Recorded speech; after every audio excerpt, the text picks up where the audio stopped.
வாசிக்கலாம். 1 யோவான் 1ஆம் அதிகாரம் 4ஆவது வசனம். உங்கள் சந்தோஷம் நிறைவாக இருக்கும்படி இவைகளை உங்களுக்கு சொல்லுகிறேன். உங்கள் சந்தோஷம் நிறைவாக இருக்கும்படி இவைகளை உங்களுக்கு எழுதுகிறோம். யோவான் 15:11.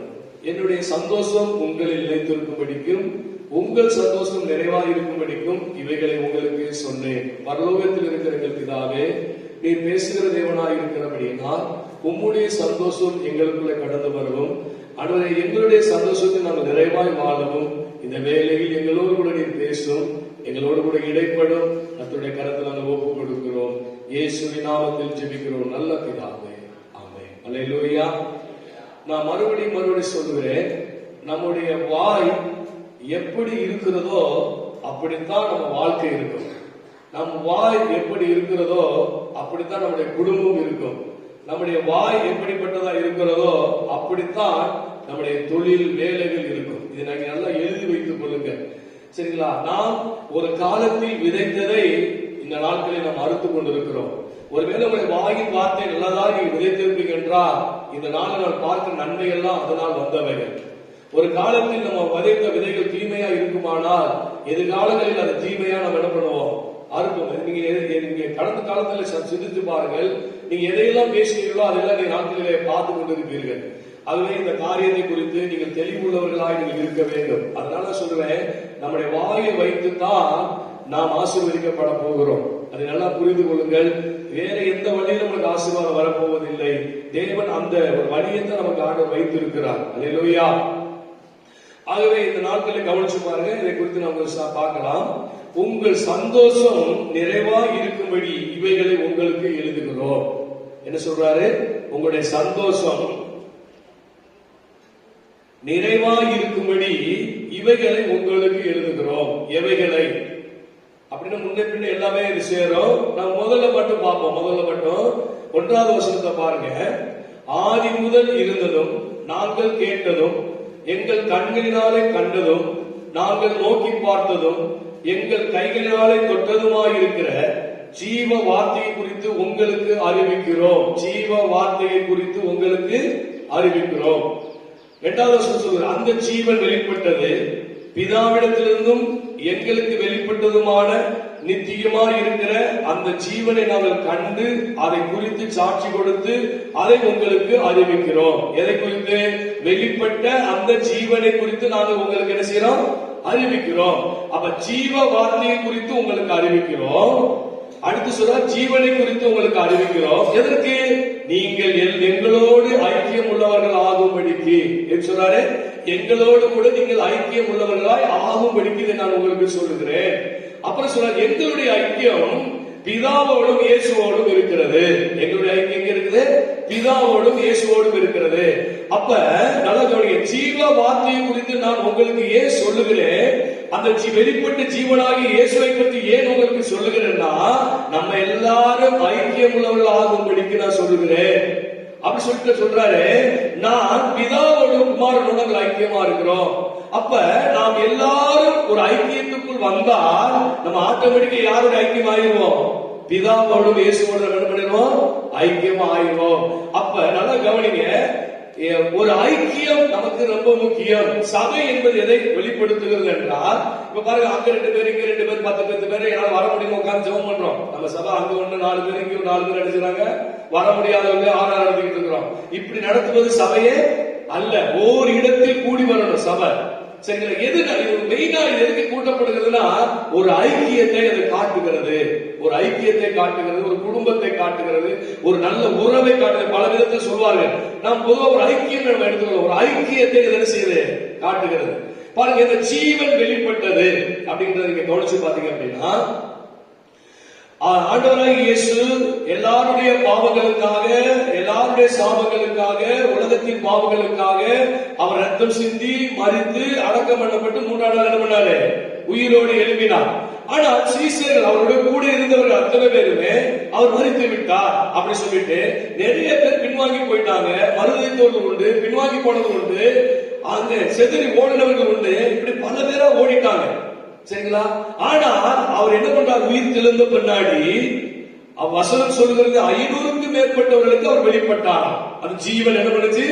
வெளிப்பட்டுச்சு. அந்த உயிர் தெழுந்த வல்லம் என்ன பண்ணுச்சு? வெளிப்பட்டது. அந்த இயேசு என்ன பண்ணாரு?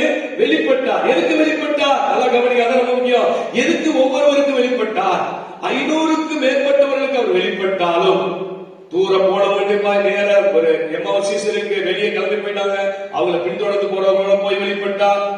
ரூமுக்குள்ள பயந்துகிட்டு அடக்கிட்டு பயந்து நடுங்கி உள்ள அடைச்சுக்கிட்டு இருந்தவங்களுக்கு அவங்க மத்தியில வெளிப்பட்டா, எல்லாரும் மத்தியில வெளிப்பட்டா. எதுக்கு வெளிப்பட்டா? சொல்றாரு, நீங்கள் எல்லாரும் ஒருமனப்பட்டு எருசலேமில் என்ன பண்ணுங்க?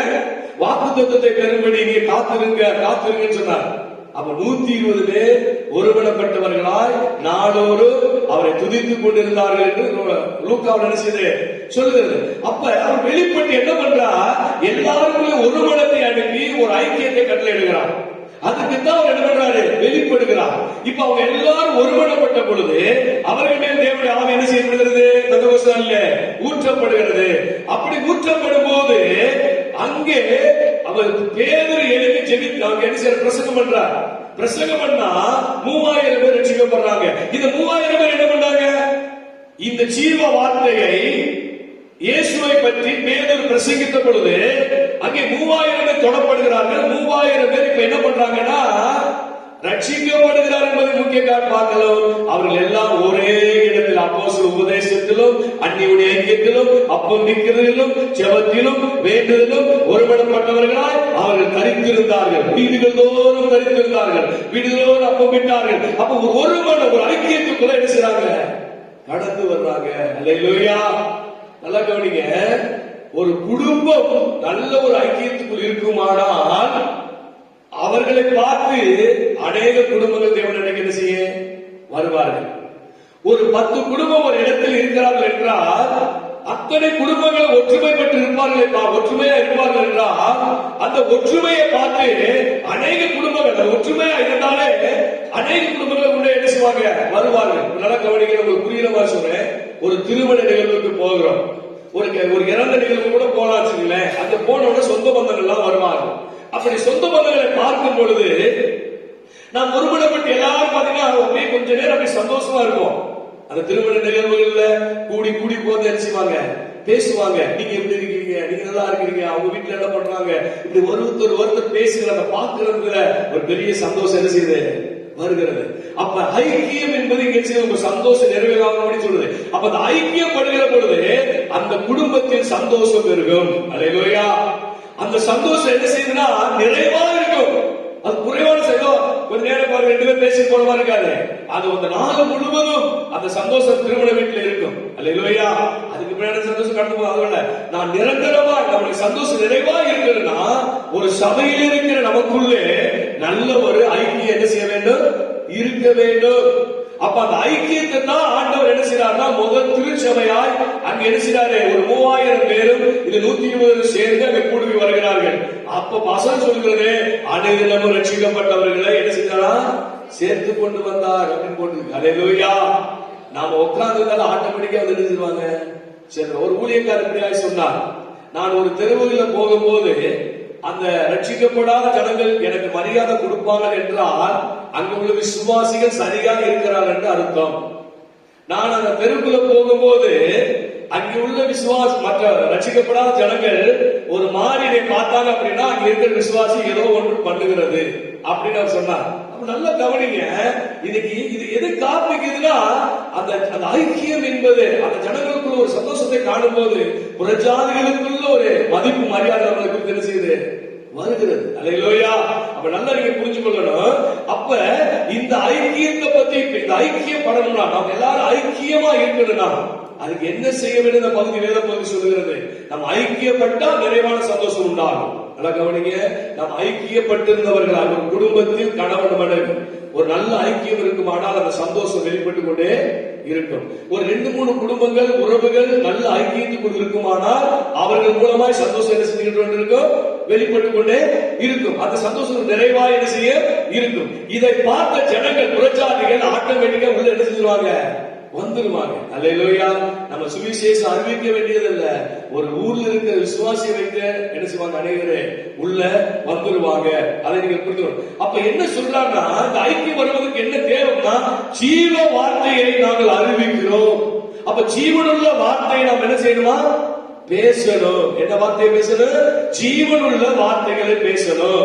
இரண்டாவது சொல்ற ஜீவனை பற்றி நாங்கள் அறிவிக்கிறோம். அப்ப ஜீவனை பற்றி பேசணும். அல்லேலூயா. நல்லா நீங்க புரிந்து கொள்ள வேண்டும். எபேசியர் 4ஆம் அதிகாரம் 4ஆம் அதிகாரத்தை 14வது வசனத்தை பாருங்க. 4ஆம் அதிகாரத்தை நாம் எடுத்துக்கொள்வோம். எபேசியர் 4ஆம் அதிகாரத்தை நாம் எடுத்துக்கொள்வோம். ஆதலால் கர்த்தர் நிமித்தம் கட்டுண்டனாகி நான் உங்களுக்கு சொல்லுகிற புத்தி என்னவெனில், நீங்கள் அழைக்கப்பட்ட அழைப்புக்கு பாத்திரவான்களாய் நடந்து மிகுந்த மனத்தாழ்மை சாந்தம் நீடிய பொறுமை உடையவர்களாய் அன்பினால் ஒருவருக்கு ஒருவர் தாங்கி சமாதான கட்டினால் ஆவியின் ஒருமையை காத்துக் கொள்வதற்கு ஜாக்கிரதையாயிருங்கள். உங்களுக்கு உண்டான அழைப்பினாலே நீங்கள் ஒரே நம்பிக்கைக்கு அழைக்கப்பட்டது போல ஒரே சரிதம் ஒரே ஆவியும் உண்டு.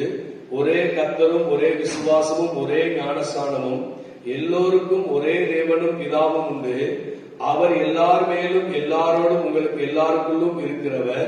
கிறிஸ்துடைய ஈவின் அளவுக்கு தக்கதாக நம்மில் அவனவனுக்கு கிருபை அளிக்கப்பட்டிருக்கிறது.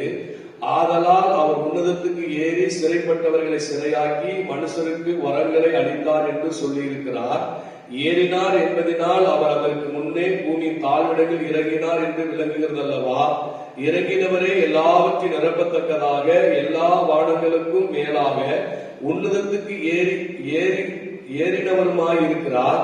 மேலும் நாம் அனைவரும் தேவனுடைய குமாரனை பற்றி விசுவாசத்தில் அறிவிலும் ஒருமைப்பட்டவர்களாகி கிறிஸ்துடைய நிறைவான வளர்ச்சியின் அளவுக்கு தக்கதான பூரண புருஷராகும் வரைக்கும் பரிசுத்தவான்கள் சீர்புரிந்தும் பொருட்டு சுவிசேஷ ஊழியத்தின் வேலைக்காக கிறிஸ்துவின் சரீரமாகிய சபையானது பக்தி விருத்தி அடைவதற்காகவும் அவர் சிலரை அப்போஸ்தலராக, சிலரை தீர்க்கதரிசிகளாக, சிலரை சுவிசேஷகர்களாக, சிலரை மேய்ப்பர்களாக, போதகராக ஏற்படுத்தினார். நல்லா கவனிங்க. நாம் எப்படி இருக்க வேண்டும், நாம் எப்படி, நமக்கு தேவன் எப்படிப்பட்டவராக இருக்கிறார், நான் எதற்கு வரங்களை கொடுத்திருக்கிறேன், எதற்கு அப்போஸ்தல ஊழிய பிரிவுகள் அப்போஸ்தலர்கள் தீர்க்கதரிசிகள் கொடுத்திருக்கிறேன் அப்படின்னா, இந்த சபை ஒருமனப்பட்டு இருக்கணும், சபை நிறைவான வளர்ச்சிக்கு பூரண புருஷர்களா இருக்கணும் என்பதற்காக இப்படி எல்லாம் நான் செய்திருக்கிறேன் அப்படின்னு சொல்லிட்டு அவர் பேசுறாரு. 14 வருஷம் சொல்றாரு, நாம் இனி குழந்தைகளாகிறாமல் மனுஷனுடைய சூதும் வஞ்சிக்கிறதுக்கு இதுவான தந்திரமுள்ள போதகமாகிய பலவிதமான காற்றினாலே அலைகளைப் போல அடிக்கப்பட்ட அலைகளாயிராமல் அன்புடன் சத்தியத்தை கைக்கொண்டு தலையாகிய கிறிஸ்துவுக்குள் எல்லாவற்றிலும் தாம் வளர்வர்களாகும்படி அப்படி செய்தார். அப்படி கீழே அப்படியே சபையை பற்றி சொல்றார். இந்த வளர்ச்சி எப்படி வளர்ச்சி இருக்கிறது அப்படி சொல்றார். அப்ப இந்த சபை எப்படி இருக்கணும், ஒரு எப்படி நான் எப்படி தேவன் எப்படிப்பட்டவராக இருக்கிறார் அப்படிலாம் சொல்லிட்டே வர்றார். சொல்லிட்டு வந்து என்ன சொல்றாரு, இந்த சபையை எப்படி இருக்குன்னா ஒருமனப்பட்டு சரியான வளர்ச்சி அடையணும், ஒரு ஐக்கியத்துக்குள்ள இருக்கணும், இதற்காகத்தான் வரங்களை கொடுத்திருக்கிறேன், இதற்காக ஊழிய பிரிவுகளை கொடுத்திருக்கிறேன் அப்படி சொல்லி சொல்றாரு. இப்படி எல்லாம் செஞ்சுட்டு நீங்க என்ன பண்ணக்கூடாது, இப்படி குழந்தை போல இருக்கக்கூடாது. நீங்க எப்படி இருக்கக்கூடாது, குழந்தை போல இருக்கக்கூடாது. பாருங்க, நாம் இன்னும் குழந்தைகளை போல இருப்பதை நிறுத்த வேண்டும். குழந்தைகளை போல இருக்கிறது என்ன செய்யணும், சில பேர் நம்ம போற சில சண்டைகளை கவனிச்சு பாத்தீங்கன்னா குழந்தை சண்டையோட கேவலமான செய்யும் இருக்கு. நம்ம சண்டை போறதுக்கு ஒரு காரணம் இருக்குது. இந்த காரணம் மூலமா சின்ன சின்ன பிள்ளைகள் போற சண்டை போல என்ன செய்யும் இருக்கு. பேச்சு சின்ன சின்ன பிள்ளைகள் பேசுறது போல என்ன செய்யும், பேச்சு என்ன செய்யும், அது அறியாமல் பேசுகிறது. நாம் யாரு, நாம் யாரு, அப்ப நம்ம யாரு எப்படி பேசணும் பாருங்க. உன்கிட்ட நான் பேசிருக்கிற தராதரமையா அப்படின்னு சொல்லுவோம். சில நம்முடைய தகுதியை பார்த்து சில பேர் சாதாரண பேச மாட்டோம். ஏய் ஓட்டல நான் பேசுறேன், நான் ஓட்டலுக்கு தான் பேசுறேன் அப்படிலாம் தராதரம் பார்க்கிற நம்ம பேசுகிற வார்த்தைகளை குறித்து ஏன் கவனம் இல்லாமல் இருக்கிறோம். ஒரு குழந்தையை போல பேசுறது, சரிங்களா? குழந்தை போல செயல்படுகிறது. அடுத்து பாத்தீங்கன்னா, அலைகளால் அலக்களிக்கப்படும் கப்பலை போல சிலர் அடிக்கடி மனம் மாறி கொண்டிருக்கிறார்கள். நாம் அவர்களை போன்று, இந்த 14வது வசனத்தில் இன்னொரு மொழிபெயர்ப்பு நான் வாசிக்கிறேன், அவர்களை போன்று இருப்பதை நிறுத்த வேண்டும். பாத்தீங்கன்னா, கப்பல் நல்லா போயிட்டு இருக்கு, நல்ல அளவு நமக்கு இந்த புட்பால கப்பல் இல்ல, இந்த படகுகளை பத்தி சொல்லுது. அளவு வந்து காத்து ஒரு பக்கம் வந்து அது பக்கம் என்ன செய்ய போகும், மறுபடியும் வீடு போகும். அதே மாதிரி சில ஆள் பாத்தீங்கன்னா கீ கொடுக்கறதுல மண்டைகளா இருப்பாங்க. எப்படி கீ இங்கிட்டு போய் கீ கொடுத்துருவாங்க, அங்கிட்டு போய் ஒரு கீ அடிச்சுவாங்க கொடுத்துருவாங்க. பாருங்க, அவங்ககிட்ட நல்லவங்க மாதிரி நினைச்சிருவாங்க, ஒரு கீ கொடுத்துட்டு வந்துருவாங்க. இவங்கிட்ட நல்லது மாதிரி நினைச்சிட்டு வந்து இவங்கிட்ட ஒரு கீ அடிச்சிருவாங்க கொடுத்துருவாங்க. இது ரெண்டு பக்கம் கொடுத்த கீ என்ன பண்ணணும்னா ஒரு இடத்துல மல்லுக்கு சண்டை போடும். இப்ப பாருங்க, இதை பார்த்து சந்தோஷப்படுறாங்க நிறைய ஆள் இருக்கிறாங்க. சரிங்களா? இங்கிட்டு கிட்ட அப்படி அலை மாறுறது, இங்கிட்டு கிட்ட மனது மாறுறது, இப்படி நிறைய பேர் இருக்கிறவங்க பார்த்துருக்கிறோம். இதனால நமக்கு என்ன கிடைக்குது சொல்லுங்க? இதனால நமக்கு என்ன கிடைக்குது? அடுத்து பாத்தீங்கன்னா, அவைகளை போன்று இருப்பது நிறுத்த வேண்டும். நாம் தந்திரமாய் சிக்க வைக்க சிலர் முயலும் போது நாம் அவர்கள் பின்னால் போகக்கூடாது. தந்திரமா பாத்தீங்கன்னா சிலர் பேசுற பேச்சு பாத்தீங்கன்னா அவங்க நம்புற மாதிரியே இருக்கும். அவங்கதான் நல்லவங்கள போல நமக்கு தெரியும். அவங்க பேச்சை நம்பி என்ன பண்றாங்க, சில விஷயத்தில் சிக்க வச்சிருவாங்க, சில விஷயத்துல என்ன பண்ணிடுவாங்க, சிக்க வச்சிருவாங்க. நல்லா கவனிங்க, நம்முடைய வாழ்க்கையில எப்படி எல்லாம் நம்ம செயல்படுகிறோம், எப்படி பேசுகிறோம், சிலர் சிக்க வைக்கிறபடி பேசுறவங்க நம்ம என்ன செய்யலாம் இருக்கிறோம். அல்லேலூயா. பாத்தீங்கன்னா நல்லா சொல்லுகிறது, எபேசியர் 5:4 பாக்குறோம், நீங்க வம்பு பேசக்கூடாது, இவைகள் உங்களுக்கு பொருத்தமானவைகள் அல்ல, நீங்கள் தேவனுக்கு ஸ்தோத்திரம் செலுத்த வேண்டும். சரிங்களா? அடுத்து 5வது வசனம் சொல்லுகிறது, பாலியல் பாவங்களை செய்பவனும் தீய செயல் புரிபவனும் தனக்கு மேலும் மேலும் மேலும் வேண்டும் என்று ஆசைப்படும் சுயநல காரணமான விக்கிரக வணங்க செய்பவனும் தேவனுடையதும் கிறிஸ்துவுடையதும் ஆகிய ராஜ்யத்தில் இடம்பெறுவதில்லை. இதை பற்றி நீங்கள் தெரிந்து கொள்ள வேண்டும். நீங்க நல்லா கவனிச்சு கொள்ளுங்க. நீங்க வசனங்களை வாசித்து பாருங்க. குழந்தைகளை போல பேசக்கூடாது, இந்த சும்மா சும்மா அங்கிட்டு பேசுறது கூடாது, சிலர் சிக்க வைக்கிற மாதிரி என்ன செய்யக்கூடாது, பேசக்கூடாது. அடுத்து பாத்தீங்கன்னா எபேசியர் 4:29 சொல்கிறது, நீங்கள் பேசும்போது தீயவற்றை செய்யாதீர்கள், ஆனால் மற்றவர்களுக்கு பயன் தரத்தக்கதும் மற்றவர்களை பலமுள்ளதாக்குவதில் மட்டுமே பேசுங்கள். அதனாலே உங்கள் பேச்சை கேட்பவர்களுக்கு உங்கள் பேச்சு ஆசீர்வாதத்தை கொண்டு வரும். நம்ம எப்படி பேசணுமா சொல்லுது, இப்படி எல்லாம் குழந்தை போல பேச நிறுத்திக்கிறங்க. வம்பு அப்புறம் என்ன சொல்லுது, சின்ன இந்த காட்டுல அலைப்பட்டு கப்பலை போல என்ன செய்யக்கூடாது, நீங்க இருக்கிறவங்களா இருக்காதீங்க. அடுத்து சொல்ல சந்தனமா சிக்க வைக்கிற மாதிரி எல்லாம் பேசாதீங்க. எப்படி பேசணும்னு சொல்லுது வசனம் எபேசியர் 4:29, நீங்கள் பேசும்போது தீயவற்றை சொல்லாதீர்கள், ஆனால் மற்றவர்களுக்கு பயன் தரக்கூடியதும் மற்றவர்களை பலமுள்ளதாக்குகிறவர்களை மட்டுமே பேசுங்கள். பாருங்க, நான் உன்னை பேசுறேன்னா உங்களுக்கு என்ன செய்யறது, பயன்படக்கூடியதா இருக்கணும், அல்லது உங்களை பலப்படுத்தக்கூடியதா இருக்கணும். ஒண்ணு உங்களுக்கு பயன் தரணும், இல்லைன்னா என்ன செய்யணும், பலப்படுத்தணும். என்ன பண்ணணும், பலப்படுத்தணும். உங்களை பலப்படுத்தி உங்களை தூக்குகிறதா இருக்கணும். சரிங்களா? அப்படி நீங்க பேசணும். இன்னொரு சொல்ற, உங்க பேச்சை கேட்கிறவங்களுக்கு அது ஆசீர்வாதமா மாறணும். அது என்னவா மாறணும், ஆசீர்வாதமா மாறணும்.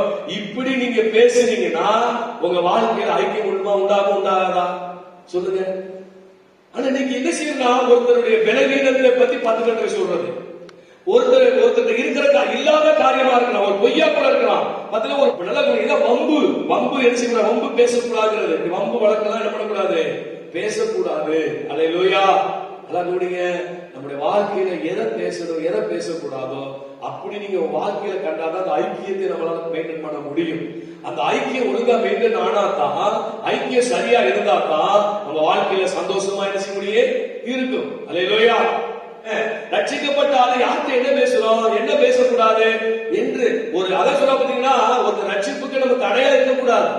இப்ப நான் சொல்றதுனால ரட்சிக்கப்பட்டுருவானா, ரட்சிக்கப்படாத நம்ம என்ன பேசுறோம் சிரிச்சு பாருங்க. இப்படிதான் இன்னைக்கு நம்ம பேசிக்கிட்டு இன்னைக்கு நம்ம என்ன பண்றோம், நம்ம ஐக்கியத்துக்கு எடுத்து அவனை ஐக்கியத்துக்குள்ள வரவிடாத பண்ணி இன்னைக்கு நம்முடைய வாழ்க்கை இப்படிதான் போய் கொண்டிருக்கிறது. நல்லா கவனிச்சு கொள்ளுங்க. ஆகவே 31 சொல்கிறது, 4:31 கசப்பும் கோபமும் மூர்க்கமும் அடையாதீர்கள், கோபத்தில் சத்தம் இடாதீர்கள், கடுஞ்சொற்களை சொல்லாதீர்கள், பாவம் செய்யாது இருங்கள். பாருங்க, என்ன சொல்றாரு, நீங்க எப்படி இருக்கணும், நான் எப்படிப்பட்டவர், ஒரே தேவன் ஒரே அப்படின்னு சொல்றாரு. சொல்லிட்டு அவர் என்ன செய்றாரு, நான் வந்து சில வரங்கள் எல்லாம் உங்களுக்கு கொடுத்திருக்கிறேன், சில ஊழியர்கள் எல்லாம் கொடுத்திருக்கிறேன், எதுக்குன்னா நீங்க சரியா வளரணும், சரிதமாய் வளரணும் அப்படின்னு சொல்லிட்டு வர. அப்படியே சொல்லிட்டு வரும்போது அதுல பின்பகுதியிலே இப்படிலாம் சொல்றாரு, இப்படி எல்லாம் நீங்க என்ன பண்ணக்கூடாது, இருந்தீங்க அப்படின்னா ஐக்கியத்தை என்ன செஞ்சிரு கெடுக்கிறோம் அப்படி சொல்றாரு. இன்னொரு பாருங்க, 1 பேதுரு 2ஆம் அதிகாரம், 1 பேதுரு 2ஆம் அதிகாரம் 1-3 வரை. இப்படி இருக்க கர்த்தர் தயவுள்ளவர் என்பதை நீங்கள் ருசித்து பார்த்தது உண்டானால் சகல துர்க்குணத்தையும் சகலவித கவனத்தையும் வஞ்சகங்களையும் பொறுமைகளையும் சகலவித புறங்குறுதலை ஒழித்துவிட்டு நீங்கள் வளரும்படி புதிதாய் பிறந்த குழந்தைகள் போல திருவசனமாகிய களங்கமில்லாத நாணப்பால் மேல் வாஞ்சியாயிருங்கள் அப்படி சொல்றாரு. 1-3 வரை சொல்றாரு, நீங்க எப்படி இருக்குன்னு சொல்றாரு. இந்த 4-12 வரை என்ன சொல்றாரு பாருங்க, மனுஷனால் தள்ளப்பட்டதாயினும் தேவனால் தெரிந்து கொள்ளப்பட்டதுமான விலையேற பெற்றதுமாயிருக்கிற ஜீவனுள்ள கல்லாகிய அவரிடத்தில் சேர்ந்தவர்களாகிய நீங்கள். நம்ம யாருன்னு சொல்றார், நல்லா கவனிங்க, நம்ம யாருன்னு சொல்றார். நீங்க ஏன் இப்படி இருக்கணும்னா நம்ம யார் அப்படின்னு சொல்றார். நீங்க சேர்ந்தவர்களாகிய நீங்களும் ஜீவனுள்ள கற்களை போல் ஆவிக்கேற்ற மாளிகையாகவும் இயேசு கிறிஸ்து மூலமாய் தேவனுக்கு பிரியமான ஆவிக்கேற்ற பலிகளை செலுத்தும்படி பரிசுத்த ஆசாரிய கூட்டமாகவும் கட்டப்பட்டு வருகிறீர்கள். உலகத்து ஜனத்தை போல் அல்ல, நீங்கள் ஜீவனுள்ள கல்லாகி அவரிடத்தில் சேர்க்கப்பட்டோம். அப்புறம் என்ன சொல்றாரு, ஆசாரிய கூட்டமாய் கட்டப்பட்டு வருகிறோம். சரிங்களா? அடுத்து சொல்றாரு, அந்தபடியே இதோ தெரிந்து கொள்ளப்பட்டதும் விலையேறப்பட்டதுமாக இருக்கிற மூளைக்கல்லை சீயோனில் வைக்கிறேன், அதுவே விசுவாசமாய் வைக்கப்பட்டு போகுது என்று வேதத்தில் சொல்லி இருக்கிறது. ஆகையால் சொல்றார், ஆகையால் விசுவாசிக்கிற உங்களுக்கு அது விலையேற பெற்றது. கீழ்ப்படியாமல் இருக்கிறவர்களுக்கோ வீட்டை கட்டுகளாய் தள்ளப்பட்ட பிரதான மூலக்கல்லாகிய அந்த கல் இடதுக்கு ஏதுவான கல்லும் விழுவதற்கு ஏதுவான கண்மலை ஆயிற்று. அவர்கள் திருவசனத்துக்கு கீழ்ப்படியாளர்களாக இருந்து இடறுகிறார்கள், அதற்கென்றே நியமிக்கப்பட்டிருக்கிறார்கள். அவங்க திருவசனத்துக்கு கீழ்ப்படிய மாட்டாங்க, அதற்காகவே அவங்க ஏற்படுத்தப்பட்டிருக்கிறாங்க. நீங்களோ பாருங்க, ஜீவனுள்ள கல்லிடத்தில் சேர்க்கப்பட்டவர்கள் நீங்கள். அடுத்த ஆசாரிய கூட்டமாக கட்டப்பட்டு வருகிறவர்கள் நாம. அடுத்து நீங்களோ உங்களை அந்தகாரத்திலிருந்து நம்முடைய ஆச்சரியமான ஒளியின் இடத்திற்கு வரவழைத்துடைய புண்ணியங்களை அறிவிக்கும்படி தெரிந்து கொள்ளப்பட்ட சந்ததியும் ராஜரிகரமான ஆசாரிய கூட்டமாகிய பரிசுத்த சாரியும் அவருக்கு சொந்த ஜனமாயிருக்கிறீர்கள். முன்னே நீங்கள் தேவனுடைய ஜனங்களாக இருக்கவில்லை, இப்பொழுது அவருடைய ஜனங்களாக இருக்கிறீர்கள். முன்னே நீங்கள் இரக்கம் பெறாதவர்களாக இருந்தீர்கள், இப்பொழுது இரக்கம் பெற்றவர்களாக இருக்கிறீர்கள். பிரியமானவர்களே, அந்நியர்கள் பரதேசிகள் நீங்கள் ஆத்துமாவுக்கு விரோதமாய் போர் செய்கிற மாம்சேச்சையை விட்டு விலகி புறஜாதிகள் உங்கள் அக்கிரமக்காரர்கள் விரோதமாய் பேசும் விஷயத்தில் அவர்கள் உங்கள் நற்கிரிகளை கண்டு அவைகளிடம் சந்திப்பின் நாளிலே தேவன் மகிமைப்படுத்தும்படி நீங்கள் அவர்களுக்குள்ள நல் நடக்கை உள்ளவர்களாய் நடந்து கொள்ளுங்கள் என்று உங்களுக்கு நான் புத்தி சொல்கிறேன் அப்படி சொல்றாங்க. நல்லா கவனிங்க, இது என்ன சொல்றாங்கன்னா, உங்களுக்கு இந்த புறம் கூறுறது, இந்த வம்பு பேசுறது, இந்த வஞ்சகமா பேசுறது நமக்கு லாய்க்கா? ஏன் சொல்றாங்க, நீங்க யாருன்னா ஜீவனுள்ள கல்லாகி அவரிடத்தில் வந்தவர்கள், நீங்கள் ஒரு ஆசாரிப்பு கூடமா கட்டப்பட்டு வர்றவங்க, நீங்க அவருடைய சொந்த ஜனம். அவருக்கு பாருங்க, அவர் சொல்ற அந்த காரணமான இருளின் ஆச்சரியமான ஒளிகளுக்கு வந்து புண்ணியங்கள் அறிவிக்கப்படும்படி தெரிந்து கொள்ளப்பட்ட சந்ததி நீங்க. ஆசாரிய கூட்டம் நீங்க, ராஜரிக ஆசாரிய கூட்டமானவர்கள் நீங்க, பரிசுத்த சாதி நீங்க, சொந்த ஜனமா நீங்க. இது உங்களுக்கு அழகா? எது உங்களுக்கு அழகா? புறம் பேசுறது, பொய் பேசுறது, குற்றப்படுத்தி பேசுறது, வம்பு பேசுறது, இது உங்களுக்கு அழகா அப்படின்னு பேரு சொல்றார். அல்லேலூயா. நான் சொல்லல, சரிங்களா? தேவன் நினைச்சாரு, இப்படிப்பட்ட ஆளு இது உங்களுக்கு தேவையா? இது உங்களுக்கு அழகா? சில பேருக்கு உலகம் சொல்லுவாங்க, உன் ஸ்டேட்டஸ் என்ன, இதுக்கெல்லாம் போய் செய்யலாமா என்ன, உன் தராதரம் என்ன, இதுகிட்ட போய் இதெல்லாம் பண்ணலாமா என்ன அப்படி சொல்லுவாங்க. பாத்தீங்க, கேள்விப்பட்டீங்களா? அப்ப நல்லா கவனிங்க, நாம் என்ன பேசுகிறோம் என்பது நமக்கு ரொம்ப முக்கியம். நான் சொன்னேன், நீங்க எதை ஒருவேளை பாத்தீங்கன்னா இப்படி ஒரு குடும்பத்தை கெடுக்கிற மாதிரி பேசிக்கிட்டு இருக்கீங்க அப்படின்னா, ஒருவேளை உங்க வாழ்க்கையில் நடக்காம இருக்கலாம். நீங்க கவனிச்சு பாருங்க, பின் நாட்களிலே நம்முடைய பிள்ளைகளுடைய வாழ்க்கையிலே நிறைவேறும். நீங்க மற்ற குடும்பத்துல நன்மை செய்கிறதா இருப்பீங்கன்னா உங்க பேச்சினால் அந்த குடும்பம் வாழுகிறதா இருக்குமானால் உங்கள் பிள்ளைகள் நன்றாய் வாழ்வார்கள். உங்க பேச்சினாலே ஒரு பிள்ளை கெடுமாய் ஒரு குடும்பம் கெடுமானால் கண்டிப்பா உங்க பிள்ளைகளுடைய வாழ்க்கையில அப்படி கெடுமை வரும், கெடுதல் செய்ய வரும். அதனால சொல்றேன், என் வாயினால நான் யாரையும் பேசக்கூடாது. நான் பேசுகிறது ஜீவனுள்ளதா இருக்கணும். நான் பேசுகிறது மற்றவங்களுக்கு ஆசீர்வாதமா இருக்கணும். நான் பேசுகிறது மற்றவங்களை பலப்படுத்தக்கூடியதா இருக்கணும். நான் பேசுகிறது மற்றவங்களை தைரியப்படுத்தக்கூடியதா இருக்கணும். மற்றவங்களை வாழ வைக்கக்கூடியதா இருக்கணும். அப்படி பேசணும் அப்படின்னா நாம் ஐக்கியத்தின் நிலைத்திருப்போம். தேவனோடு நம்ம நல்ல ஒரு ஐக்கியம் நமக்கு என்ன செய்ய இருக்கும். அல்லேலூயா. அப்ப நீங்க புரிந்து கொள்ள வேண்டும். பாருங்க, நீங்க அதே மாதிரி பாருங்க, கொலோசியர் 3ஆம் அதிகாரம் 3-17 வாசினா, எப்படிப்பட்டவர்களாக நாம் இருந்தோம், இப்ப எப்படிப்பட்டவர்களாக நாம் இருக்கிறோம், எப்படிப்பட்டவர்களாக இருக்க கூடாது அப்படின்னு கொலோசியர் நேரம் இல்லாதனால நம்ம பூரா வாசி சொல்ல முடியாது. அந்த 3 அதிகாரத்தில் அந்த 3ஆம் வசனத்திலிருந்து 17ஆம் வசனத்துல என்ன இருக்குன்னா, எப்படிப்பட்டவர்களாக இருந்தோம், எப்படிப்பட்டவர்களாக இருக்கிறோம், இப்ப எப்படிப்பட்டவர்களாக இருக்க கூடாது அப்படி சொல்றாரு. அப்ப நம்ம தகுதி மாறி இருக்கு. பாருங்க, நம்மளை யாருன்னு நம்ம நினைக்கிறோமோ அப்படித்தான் நம்ம இருப்போம். நான் நீதிமான், நான் ரத்தத்தினால் கழுவப்பட்டவன், நான் விலையேறப்பட்ட ரத்தத்தினால் மீட்கப்பட்டபடியா நான் விலையேறம் பெற்றவன், நான் தேவனுடைய பார்வையில் எப்படி இருக்கிறேன், அதுதான் நம்முடைய தகுதி. மனுஷனுடைய பார்வையில் நான் எப்படி இருக்கிறேன் என்பது நம்ம தகுதி அல்ல. தேவனுடைய பார்வையில் நான் எப்படி இருக்கிறேன் என்பதுதான் என்னுடைய தகுதி. இந்த தகுதிக்கு நான் எப்படி இருக்கலாமா, இப்படி பேசலாமா, இப்படி சிந்திக்கலாமா, இப்படி யோசனை பண்ணலாமா, அப்பதான் நமக்கு இந்த ஐக்கியத்துக்கு வர முடியும். இது எனக்கு தகுதியானது அல்ல. இந்த வம்பு பேச்சு எனக்கு தேவையில்லை, இந்த தேவையில்லாத பேச்சு எனக்கு தேவையில்லை, மற்றவங்களுக்கு எடுக்கிற பேச்சு எனக்கு தேவையில்லை. அப்ப நம்ம வார்த்தை எந்த அளவுக்கு இருக்கிறதோ அந்த அளவிற்கு நம்முடைய வாழ்க்கை மாறும். அதனால சொல்றாரு, நான் வெளிப்பட்ட ஜீவனை குறித்து நான் அறிவிக்கிறோம், நான் ஜீவ வார்த்தை குறித்து அறிவிக்கிறோம் அப்படி சொல்றாரு. இப்படி சொன்னால் மறுபடியும் இந்த உதாரணத்துக்கு யோவான் 15ஆம் அதிகாரத்தை நாம் எடுத்துக்கொள்வோம். யோவான் 15ஆவது அதிகாரம், யோவான் 15ஆம் அதிகாரம் 16ஆம் வசனத்தில் போட்டிருக்கு, என்னுடைய சந்தோஷம் உங்களை நிலைத்திருக்கும்படிக்கும் உங்கள் சந்தோஷம் நிறைவாக இருக்கும்படிக்கும் இவைகளை உங்களுக்கு நான் சொன்னேன் அப்படி சொல்றாரு. இப்ப பாருங்க, நம்முடைய சந்தோஷம் எப்படி நிறைவா இருக்குங்கிறத செய்தி. அப்ப நம்முடைய சந்தோஷம் நிறைவா இருப்பதற்கு முதல் காரணம் என்னது? ஐக்கியப்பட்டவங்களா இருக்கணும். ஐக்கியப்பட்டவங்களா இருக்கணும். அப்ப நம்முடைய ஐக்கியத்தை கெடுக்குகிற காரியங்கள் என்ன, அதை நம்மளை விட்டு விலக்கி நம்ம ஐக்கியப்படுத்துகிற காரியம் என்ன? ஜீவ வார்த்தையை பத்தி என்ன செய்யணும்? பேசணும். ஜீவ இயேசு கிறிஸ்துவை பத்தி என்ன செய்யணும்? பேசணும். இப்படி இருந்தா நம்ம ஐக்கியம் நல்லா இருக்கும். இதை விட்டு தேவையில்லாத வார்த்தைகள், பொல்லாத வார்த்தைகள் தான் விட்டுறணும். சரிங்களா?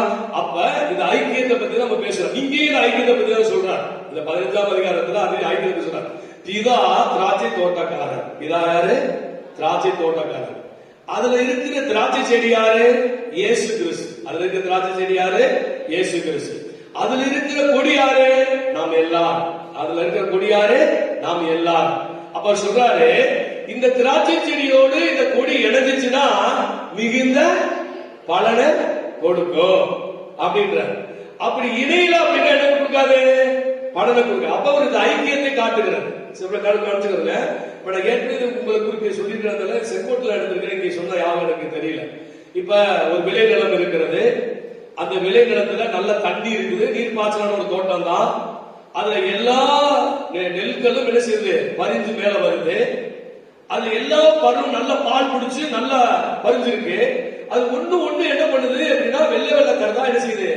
நிக்குது. வெள்ளை வெள்ளக்கர் தான் என்ன செய்யுது? நிக்குது. ஆனா ஏன் இது மட்டும் வெள்ளைக்கர் தான் நிக்குது அப்படி பார்த்தா, அதை குடிக்கி பாத்தீங்கன்னா உள்ள நடுவுல ஒரு பூச்சி என்ன செய்ய இருக்கும். சரிங்களா? இப்ப எல்லா கருதும் தொடர்புல இருக்கு. அதனால நல்ல ஒரு பருவத்துக்கு என்ன செய்ய வளர்ச்சி பகல் பலனை கொடுக்குது. ஆனா இதுக்கு தொடர்பு இல்லாமல் அங்க என்ன செய்து கட் பண்ணி விட்டுருச்சு. வெளி தோற்றத்துக்கு எப்படி இருக்கு? தொடர்புல இருக்கிற மாதிரி இருக்கு. ஆனா உள்ள அந்த கடை செஞ்சிருந்துச்சு, கட்டாய் போச்சு. இதனால அது பலரா என்ன செய்யுது? வருது. அப்ப இதே மாதிரி நல்லா கவனிங்க. நம்முடைய வாழ்க்கையில இந்த திராட்சை செடி இணைஞ்சிருக்கும் போது என்ன சொல்றாருன்னா, மிகுந்த பலன் கொடுக்கும். இன்னொரு வார்த்தைக்கு சொல்றாரு. அதே மாதிரி வாட்சி பாருங்க. நம்ம நேரம் இல்லாத சுருக்கமான சொல்ல விரும்புகிறேன். நீங்கள் வேண்டிக் கொள்வது எதுவோ அது உங்களுக்கு என்ன செய்ய கொடுக்கப்படும். வேண்டிக் கொள்வது எதுவோ அது உங்களுக்கு என்ன செய்ய கொடுக்கப்படும். இப்ப பாருங்க, இப்ப இந்த கருவ மரத்தை நீங்க எடுத்துருங்க. கருவ மரத்தினுடைய இலை பச்சை பச்சையே இருக்கு. ஆனா அது வேறு எங்க வேணாலும் எழுந்திருக்கு போயிருக்கு. சரிங்களா? அது எவ்வளவு தண்ணி எங்க இருக்குதோ அவ்வளவுக்கு வேற கொடுக்கிட்டே இருந்துச்சு போயிடும். அதனால எப்பயும் 10% இருக்கு. மத்த மரத்தை நீங்க பாருங்க, கவனிச்சு பாருங்க. இப்ப நான் உங்களுக்கு புரியுற மாதிரி சொல்றேன். இப்ப இந்த மரம் பச்சையா இல்லாம அது ஒரு வறட்சியா வதங்கி போயிருக்குன்னு வச்சுக்கோங்க. ஒரு மரமோ ஒரு செடியோ பச்சையா இல்லாம வதங்கி போயிருக்கு. அப்ப அதோட தேவை, அந்த பச்சைக்கு தேவை என்ன? பச்சைக்கு தேவை என்ன? தண்ணி அல்லது ஒரு சத்தான உரம், ஏதோ ஒண்ணு அதுக்கு என்ன செய்யுது? தேவை. இப்ப இந்த தேவை இந்த செடி, அந்த செடியினுடைய கிளை அந்த கொப்புல என்ன பண்ணுதுன்னா வேரோடு இணைஞ்சிருக்கிறதுனால அந்த வேருக்கு தகுந்த நேரத்தில் அவை எல்லாம் வேரடைந்து வந்து அந்த செடி பச்சையா மாறி பலன் என்ன செய்யுது? கொடுக்குது. அல்லேலூயா. அதே மாதிரிதான் நாம் கொடியாகிய நாம் இயேசுவோடு இணைந்திருந்தோம் என்றால் நமக்கு என்ன கேட்டு நம்ம வேண்டிக் கொள்கிறோமோ அது எல்லாம் நம்ம உணர்கிறது, அறிகிறது எல்லாமே இயேசுக்குள்ள நமக்குள்ள சாரமா இருக்கிறது. நினைச்சு வந்து நமக்குள்ள வந்து நம்ம செழிப்போம். அல்லேலூயா.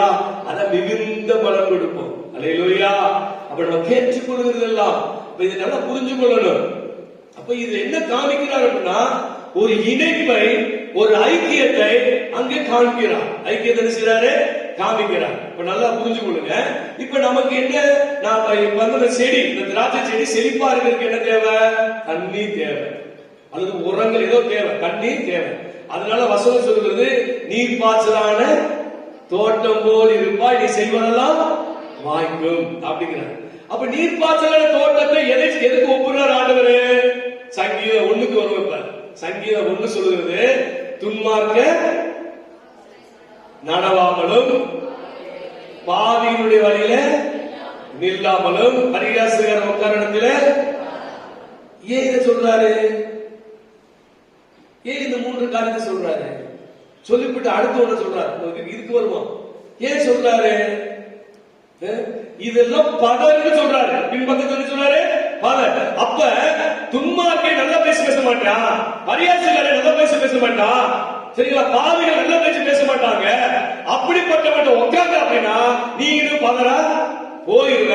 நீ பலன் கொடுக்கணும்னா, மிகுந்த நீ செய்வதெல்லாம் வாய்க்கணும்னா, நீ உன் வாழ்க்கையில எல்லாவற்றையும் மேன்மை அடையணும்னா வேதத்தில் இரவு பகலும் தியானமாயிருக்கிற, கர்த்தருடைய வேதத்தில் பிரியமாயிருந்து இரவு பகலும் தியானமாயிருக்கிற மனுஷன் பாக்கியவான். அப்படி சொல்றாரு. நீர்க்காக ஓரமாய் நடப்பட்ட அப்படின்றார். அப்ப இந்த நீருங்கிறது நமக்கு எதை ஒப்பனையா இருக்குன்னா இந்த வேத வசனம்.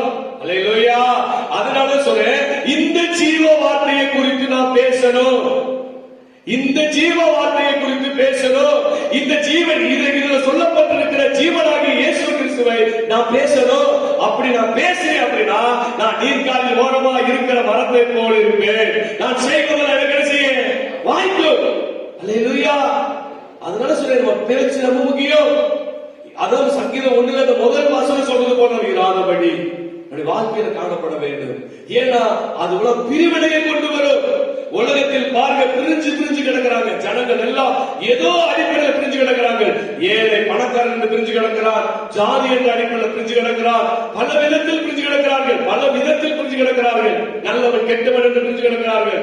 ஆனால் தேவனுடைய ஜனம் நல்ல ஜனம், நீதிமான், பரிசுத்த ஜாதி, சொந்த ஜனம், அவர்கள் விலை ஏற பெற்றவர்கள். அப்ப அவர்களுக்கு ஏற்றபடி பேச்சு இருக்கும் போது நமக்குள்ள நல்ல ஒரு ஐக்கியம் செய்து இருக்கு. அந்த ஐக்கியத்தில் அவனை பிரிஞ்சு கிடக்கிறத வந்து என்ன செய்ய சேர பார்ப்போம். இப்ப நம்ம பிரிஞ்சு கிடந்தோம்னா அவன் சேர பார்ப்பானா? சொல்லுங்க. இன்னைக்கு மெயினா சபை வளர்ச்சி அடையாமல் இருப்பதற்கு என்ன காரணம்னா ஒரு மனம் இல்லாமல் தான். எந்த சபை அடுத்து பரட்சிக்கே கேடு தெரியுங்களா? ஒருமனப்பட்டு எழும்பும் போது மட்டும்தான் ஜனங்களை ஒன்றிணைத்து ஆண்டவர் கொண்டு வர முடியும். பிரிஞ்சு கிடக்கும் போது கொண்டு வருவாங்க. அதனால புரிஞ்சு கொள்ளுங்க, நம்ம ஐக்கியத்துக்கு என்ன காரணம்னா ஜீவ வார்த்தையை பேசுறது. நான் ஐக்கியத்துக்கு என்ன பண்ணணும்? உங்க குடும்பம் ஒற்றுமையா இருக்கணுமா? பாத்தீங்கன்னா மனைவிட்ட குறை இருக்கலாம், கணவன்கிட்ட குறை இருக்கலாம். குறைகளை பேசாதபடி நிறைய பேசி பாருங்க. கண்டிப்பா அந்த குடும்பத்தில் நல்ல ஒரு ஐக்கியம் வரும். உங்க கூட்டு குடும்பமா நீங்க இருப்பீங்கன்னா உங்க இதுல இருக்கிறவங்க ஒரு சில குறைவுள்ளவர்களா இருப்பார்கள். அதுக்காக அந்த குறைவுள்ளவர்களா நீங்க பாராதபடி நிறைவாய் பேசி பார்த்து அந்த அன்பை காமிச்சு பாருங்க. அவங்க ஆட்டோமேட்டிக்கா அந்த ஐக்கியத்துக்குள்ள நினைச்சுவாங்க, வருவாங்க. நம்ம குடும்ப விஷயத்தை இன்னொரு குடும்பத்துக்குள்ள கொண்டு போகாதபடி நம்ம குடும்பத்துக்குள்ள இருந்து பேசுகிற அனுபவத்துக்குள்ள நீங்க வருவீங்கன்னா நம்ம குடும்பம் நல்லா இருந்துச்சு மாறும். நீங்க உங்க குடும்ப விஷயத்தை மற்றவருடைய உங்களை கொண்டு சொல்ல போகும்போது நீங்க நினைக்கிறீங்க அவங்களுக்கு ஆதரவா இருப்பாங்க, அவங்க உங்களை சாதகமா பேசுறாங்க, உங்களுக்கு ஆறுதலா பேசுறாங்க நினைக்கிறீங்க. அப்படி அல்ல, இன்னொரு பக்கம் உங்களை தூத்திக்கிட்டு இருக்கிறாங்க. நீங்கள் வேதனையா உங்களை ஆறுதலா கிடைக்கும் நல்லா பேசலாம்னு சொல்லி நீங்க சொல்லியிருப்பீங்க, உங்களுக்கு நல்ல நெருக்கமா இருக்கலாம்னு சொல்லியிருப்பீங்க, ஃப்ரீயா பேசலாம்னு சொல்லியிருப்பீங்க. ஆனா அதை தப்பாய் புரிந்து கொண்டு அதை தவறா எத்தனை பேர் சொல்லியிருக்காங்க தெரியுமா? இது குடும்பத்தை உடைக்கும். இப்ப எனக்கு நல்லா நீங்கள் புரிந்து கொள்ள வேண்டும். அதனால ஒரு குடும்பத்துக்குள்ள நான் பரஸ்பர உறவு நல்லா இருக்குமானா அதுதான் நமக்கு நல்லது. அதனால ஒருத்தரை தாங்கக்கூடியதா, கட்டி எழுப்பக்கூடியதா, அத்துவிருத்திக்கு ஏதுவாக நாம் பேச கற்றுக்கொள்ள வேண்டும். ஜீவனுக்கு ஏதுவாக பேச கற்றுக்கொள்ள வேண்டும். மரணத்துக்கு ஏதுவாக நாம் பேசக்கூடாது. வம்பு வரும்படியான காரியங்களை பேசக்கூடாது. குடும்பம் ஒற்றுமையா இருக்கணும். உங்க குடும்பம் கூட்டு குடும்பமா இருக்க, கூட்டு குடும்பம் ஒற்றுமையா இருக்கணும். ஒரு ஏரியாவில் விசுவாச பிள்ளைகளா விசுவாச பிள்ளைகள் ஒற்றுமையா இருக்கணும். இப்படி இருந்து வளர்ந்தாதான் நீங்க சரியான பாதைகளை போக முடியும். அதுதான் ஆசீர்வாதத்தை கொண்டு வரும். நீங்கள் ஒருவராக பேசுவதோ, வம்பு வழக்குகளை பேசுவதோ, பொய் பொருட்டை பேசுவதோ, தேவையில்லாத பேசுவதோ, இப்படி எல்லாம் நீங்க பேசிக் கொண்டிருந்தீங்கன்னா ஐக்கியம் பாதிக்கும். ஐக்கியம் பாதிக்கும் போது என்ன நடக்கும்னா அங்கே வம்புகளும் கலவரங்களும் சண்டைகள் வரும். மனதில் நிம்மதி போயிடும். சந்தோஷத்தை முடியாது, பார்க்க முடியாது. அப்ப நம்முடைய வாழ்க்கையில சந்தோஷம் வேணும்னா நமக்கு ஒற்றுமை அவசியம், ஐக்கியம் அவசியம். அல்லேலூயா. ஐக்கியம் நமக்கு அவசியம். அது மாத்திரமல்ல, அந்த ஐக்கியம் எப்படி வருகிறது என்று அங்கே யோவான் சொல்கிறார். ஜீவ வார்த்தை குறித்து நாங்கள் பேசுகிறோம், ஜீவனை பற்றி நாங்கள் என்ன செய்யறோம், பேசுகிறோம். அப்ப இந்த ஜீவனை பற்றி, ஜீவ வார்த்தைகளை குறித்து நம்ம பேசுகிற கூட்டணும். அந்த மாதிரி நம்ம பேச கத்துக்கொள்ளுங்க. ஒருத்தருக்கு ஆசீர்வாதத்தை கொண்டு வரும்படி பேசுங்க, ஒரு பாரத்தை அகற்றும்படியானவர்களை பேசுங்க, மற்றவங்களுக்கு பயனுள்ளதாக பேசுங்க. அப்படி பேசினா நமக்கு நல்ல ஐக்கியம் வரும். அந்த ஐக்கியம் நமக்கு நிறைவான சந்தோஷத்தை கொடுக்கும். அந்த சந்தோஷம் அநேகரை நம்ம அண்டையில் என்ன செய்ய இருந்து கொண்டு வரும். நாம் ஜெபம் பண்ணுவோம். எங்களை நேசிக்கிற நல்ல தகப்பனே, அருமையான வேலை இங்கே வந்திருக்கிற யாவரும் நிறைவான சந்தோஷத்தை தரும்படி எங்களுக்குள்ள ஒரு நல்ல ஐக்கியத்தை கட்டளைங்கப்பா. இந்த ஐக்கியத்தை கெடுக்கிற எந்த ஒரு காரியத்தை நாங்கள் பேசாதபடி, வம்பான பேச்சுகள், குழந்தைத்தனமான பேச்சுகள், தந்திரமான பேச்சுகள், சூழ்ச்சியான பேச்சுகள், பொய்யான பேச்சுகள், இவைகள் எல்லாம் நாங்கள் விட்டு ஆண்டவரே ஜீவனுள்ள வார்த்தைகளை குறித்து நாங்கள் பேசுவோம். ஜீவாதிபதியாக இயேசுவை குறித்து நாங்கள் பேசுவோம். எங்களுக்காக தேவன் என்ன வைத்திருக்கிறார் என்பதை குறித்து பேசுவோம். ஆண்டவரே நாங்கள் எப்படிப்பட்ட ஜனங்கள் என்ற அறிவுள்ளவர்களாக நாங்கள் பேசுவோம். ஆண்டவரே எங்கள் ஒவ்வொருவருக்கும் உதவி செய்து எங்க நாவை காத்து எங்க வாழ்க்கை செழிப்படைய, மற்றவருடைய வாழ்க்கையை செழிப்படைய வைக்க, ஆசீர்வாதமான வாழ்க்கையா கொண்டு வர, மற்றவருடைய பாரத்திலிருந்து அவர்களை காப்பாற்ற, மற்றவர்களை ஜீவனுள்ளவர்களாய் மாற்ற எங்கள் வாயின் வார்த்தைகளை மாற்ற வேண்டும் என்று நாங்கள் செபிக்கிறோம். எங்கள் வாயின் வார்த்தையில் ஆண்டவரே ஜீவனுள்ள வார்த்தைகள் புறப்பட்டு ஐக்கியமுள்ளவர்களாகி நிறைவான சந்தோஷத்தை பெற்றுக் கொள்கிற ஜனமாய் இவர்களை ஆசீர்வதியும். உடைய கரத்தில் இவர்களை அர்ப்பணம் பண்ணுகிறேன். இயேசு கிறிஸ்துவின் நாமத்தில் ஜெபிக்கிற ஜெபங்கள் நல்ல பிதாவே, ஆமென்.